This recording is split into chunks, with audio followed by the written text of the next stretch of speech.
నవరాత్రి వచ్చిందంటే మాకు ఒక పెద్ద పండగ. ఆ దసరాల్లో మా అమ్మ మీద పూనకం ఉంటుంది కనుక ఆవిడ చాలా ఎక్కువగా భక్తి చేస్తారు. ఉదయాన్నే లేచి కుంకుమతో పూజ చేసుకొని గుడికెళ్ళి కూర్చుంటారు. ఆ తర్వాత ఎప్పుడో రాత్రికి వస్తారు. ఈ నవరాత్రులు పూర్తి అయిపోయిన తర్వాత ఆ పీఠం అంతా శుభ్రం చేయమని నాకు అప్పగించారు. ఎందుకంటే నేను భక్తిలో చాలా ఆసక్తిగా ఉండేవాడిని. ఆ పీఠం శుభ్రం చేస్తూ ఉండగా సహజంగా కుంకానుకున్నటువంటి ఒక లక్షణం ఏమిటంటే అలా ప్రక్కన ఉండగా అందులో పురుగు పుడుతుంది. అలా పురుగు పుట్టి అక్కడున్న ఒక దేవుడి పట్టంలో దూరిపోయి ఆ దేవుడి పట్టాన్ని కొరికేసింది ఆ పురుగు. నేను వెంటనే అమ్మా అని అరిస్తే మా అమ్మ వచ్చింది. ఏరా అంటే పురుగు దేవుడిని కొరికేసింది అమ్మా అన్న. మా అమ్మ ఒకటి కొట్టింది, తీసే ఆ పట్టం అంది. 4 మేకులు తీసేశాను, లోపల ఉన్నటువంటి ఆ పట్టాన్ని తీసేశాను.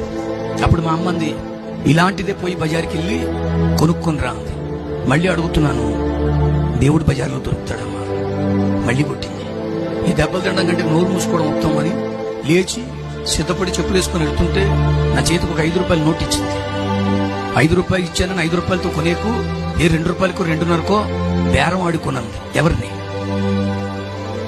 అక్కడ మొదలైందండి సత్యాన్వేషణ. సరే, మొత్తానికి వెళ్ళాను, బేరమాడే తీసుకొచ్చాను.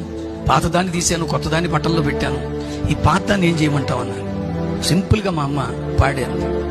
ఇన్ని సంవత్సరాలు దేవుడని పూజలు అందుకొని ఒక పురుగు ముట్టిందని ఇప్పుడు ఇది దేవుడు కాదని నా స్వహస్తాలతో నేనే వెళ్ళి బేరమాడి తీసుకొచ్చింది దేవుడు ఎలా అవుతాడన్నా? దేవుడంటే ఇది కాదేమో. దేవుడంటే మాట్లాడాలి, దేవుడంటే కనబడాలి. దేవునికి స్తోత్రం కలుగును కాక. అలాంటి ఒక సత్య అన్వేషణ నాలో పుట్టినప్పుడు ఇంక అక్కడి నుంచి భక్తిలో ఉన్నానే గాని అదంతా కూడా ఒక సందేహంగానే మారిపోయింది నాకు. ఆ సందేహంలోనే నేను భక్తి చేస్తున్న స్థితి వచ్చేసింది. విచిత్రం ఏమిటంటే ఎలాగైనా తెలుసుకోవాలనే తపంలో ఉన్నానేమో. మా కాకినాడలో ఈ బాలా త్రిపుర సుందరి గుడి ప్రక్కనే మెక్లారన్ గ్రౌండ్స్ అని ఉందండి.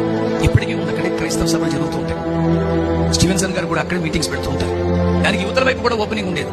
ఒక సందర్భంలో నేను అలా గుడికి వెళుతూ ఉండగా అక్కడ ఇలాంటి సభే జరుగుతుంది. అసలు అది కూడా తెలుసుకుందామని లోనికి పోయా. దూరంగా నిలబడి వింటున్నా చేతులు కట్టుకొని. ఆ వాక్యోపదేశకులు అంటున్నారు, నిన్ను కాపాడేవాడు కునుకడు, నిద్రపోడన్నాడు. అక్కడ నా మైండ్ ఆగింది అక్కడ.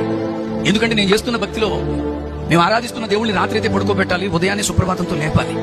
ఇది ఎక్కడ దేవుడు? పడుకోడంట, నిద్రపోడంట అనే ఆలోచన వచ్చినప్పుడు ఇది కదా దేవుడు అంటే, ఇలా కదా ఉండాలి అని ఆలోచిస్తూ ఉండగా ఆ వాక్యోపదేశకులు అంటున్నారు, నీ కోసమే ఆయన ప్రాణం పెట్టి చనిపోయాడన్న మాట నన్ను ఆశ్చర్యపరిచింది.